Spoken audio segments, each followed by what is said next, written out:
Hey, this is Daniel Norton. I'm here in my studio in New York City with Mackenzie. Hello. And today we're going to make some portraits.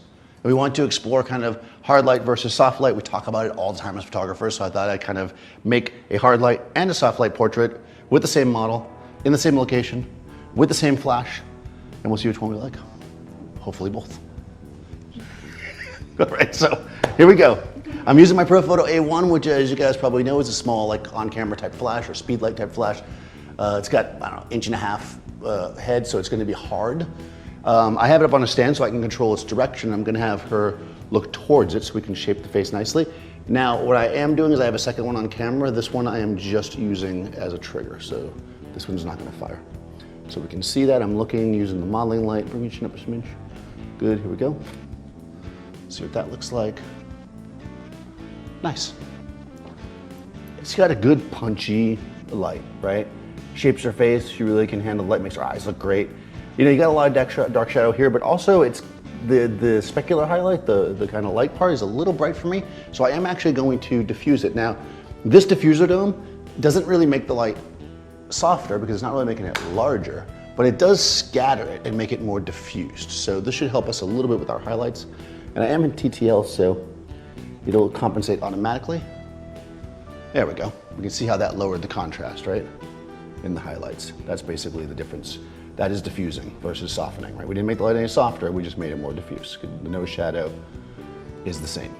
So, that looks pretty good. I would love to get a little more detail on the shadow, and we can get that simply by bouncing a little bit of light, little fill light in there, and I'll just use a reflector for that. This is the Last-to-Light Halo Compact. I'm gonna use silver because we're using kind of a punchy light, so why not continue with that feel? Bring it in as close as I possibly can to maximize its effect. Yeah, there we go. A little bit of separation, right? We've got dark shadow, filled in a bit, you know, and you can play around with this as much as you like. I'm gonna move it a little more to the front. We'll take one more, kind of scoop it around. Try not to kill her with it.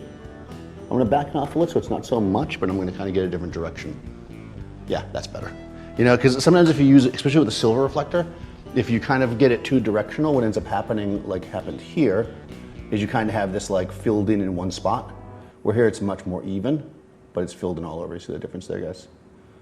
Where you can see almost like the line where it stops. So be wary of that, especially with silver reflectors.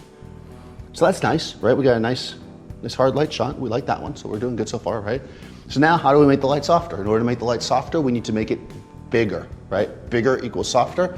So I'm gonna take this light and I'm going to go like this. And I'm going to take what I was using as my reflector, I'm going to now use as my key. I'm basically gonna bounce the light off this reflector and make this my key light. Look towards the light for me, the reflector light.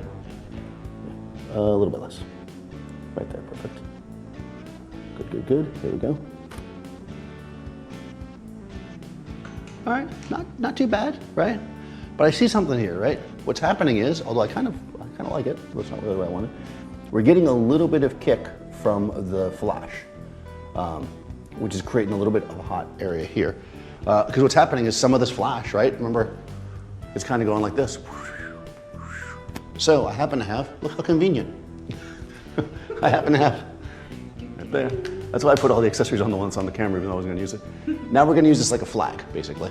So hopefully that'll give us a little bit more even, although I kind of like that. Sometimes you like the thing that you weren't really planning, and you know, that's life. Let's try that. And again, because I'm using TTL, there we go.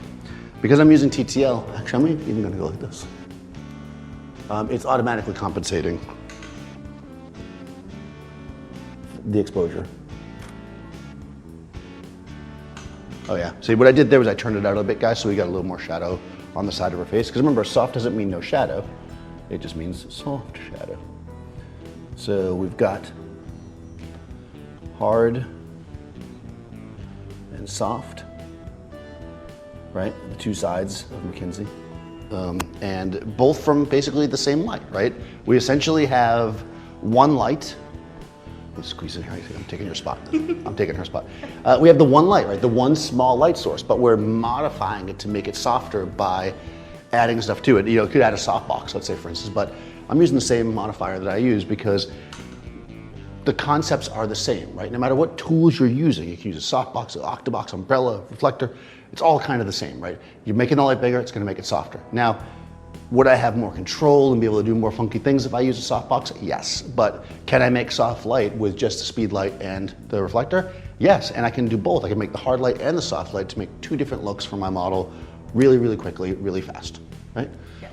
And the more looks that you do, the more you get paid, right? So we get that extra. So, guys, I'm gonna put Mackenzie's information in the description. You can follow her. If you're sure to follow me, Daniel Norton Photographer. Follow Adorama TV, ring the bell. Gonna ring the bell, that way they get all the new notifications. And I'll see you next time on set.